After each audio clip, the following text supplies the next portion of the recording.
Samajwadi party के वरिष्ठ नेता पवन पांडे जी हमारे साथ मौजूद हैं। उनसे बात करते हैं। कल मिल्कीपुर में वोटिंग होनी है और समाजवादी पार्टी की क्या तैयारी है, इन सब विषयों पर उनसे बात होगी। सर, क्या तैयारी है समाजवादी पार्टी की? प्रचार थम चुका है, कल वोटिंग होनी है। तैयारी पूरी है। मिल्कीपुर की देवतुल्य जनता ये मन बना चुकी है कि 5 तारीख को साइकिल का बटन दबाना है और समाजवादी पार्टी को अपना आशीर्वाद देना है, अजीत प्रसाद को विजयी बनाना है, साइकिल का बटन दबाना है। माननीय मैनपुरी की सांसद डिम्पल यादव जी का रोड शो हुआ। कल समाजवादी पार्टी के राष्ट्रीय अध्यक्ष माननीय अखिलेश यादव जी की विशाल जनसभा हुई। आपने देखा किस तरह से मिल्कीपुर की देवतुल्य जनता निकल पड़ी थी डिम्पल जी को आशीर्वाद देने के लिए, अखिलेश जी को सुनने के लिए, साइकिल को जिताने के लिए। कल के रोड शो में आपने देखा जहां पर सभा होनी थी उस रोड पर जो कुंभ से यात्री आ रहे थे उधर की पूरी डायवर्जन कर दिया कि इधर यात्रियों की गाड़ी जाए, बस जाए, कि हमारे लोग न जाने पाएँ, जाम लग जाए।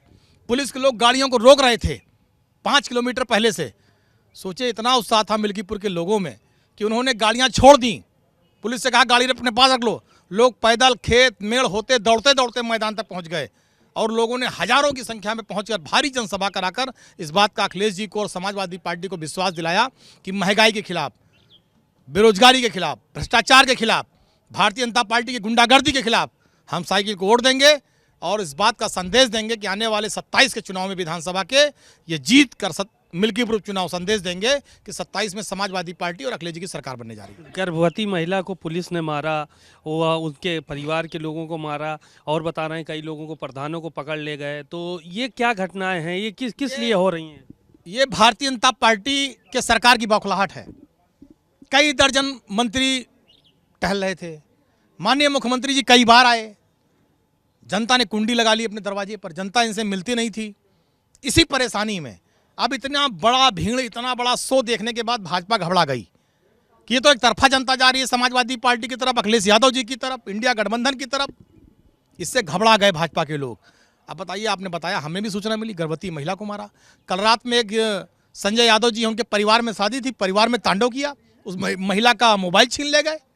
हमारे एक पूर्व प्रधान थे मसरूर, उनको मारा पीटा पूरी रात कल।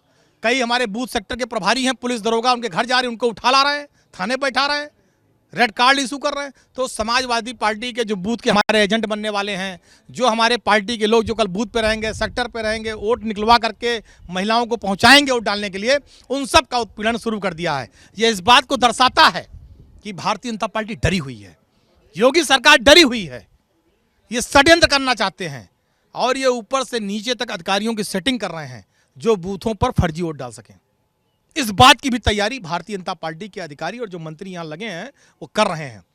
मैं इसको बहुत मजबूती से कह रहा हूं कि योगी सरकार इस बात की तैयारी कर रही है, नए तरीके से बेईमानी करने की नई तैयारी है कि हमारे जो अंदर अधिकारी रहेंगे वो वोट डाल दें। कौन रोक पाएगा? अधिकारियों से बेईमानी कराने की तैयारी भारतीय जनता पार्टी कर रही है। तो क्या आपको पता चला है कितने वोट डलवाने का टारगेट दिया गया है? कुछ टारगेट भी तो बता रहे थे। अब जिन अध्यापकों की ड्यूटी, जिन लोगों की लगी है, अलग अलग तरीके से, गोपनीय तरीके से ओबलाइज करके, डरा कर और ओबलाइज दोनों काम करके भारतीय जनता पार्टी के पक्ष में वोट डलवाने की तैयारी चल रही है। हर बूथ पर, जितने बूथ हैं हर बूथ पर।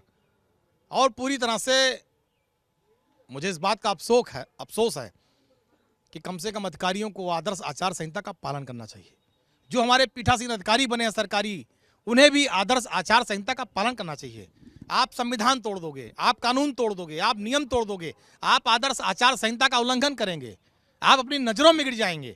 मैं आपके इस चैनल के माध्यम से उन सबसे कहना चाहता हूं जिनकी ड्यूटी लगी है कि आपने जिस सत्य, निष्ठा, ईमानदारी की कसम लेकर अपनी नौकरी ज्वाइन की थी सरकारी, आप उसका पालन करिए। आप भारतीय जनता पार्टी के प्रलोभन में, उनकी गुंडई में मत आइए। आप ईमानदारी से अपनी ड्यूटी को निभाइए, ईमानदारी से वोट पड़ने दीजिए। जो मिल्कीपुर की देवतुल्य जनता जिसको चाहे वोट दे, जो परिणाम आएगा वो स्वीकार है, बेईमानी ना होने दीजिए।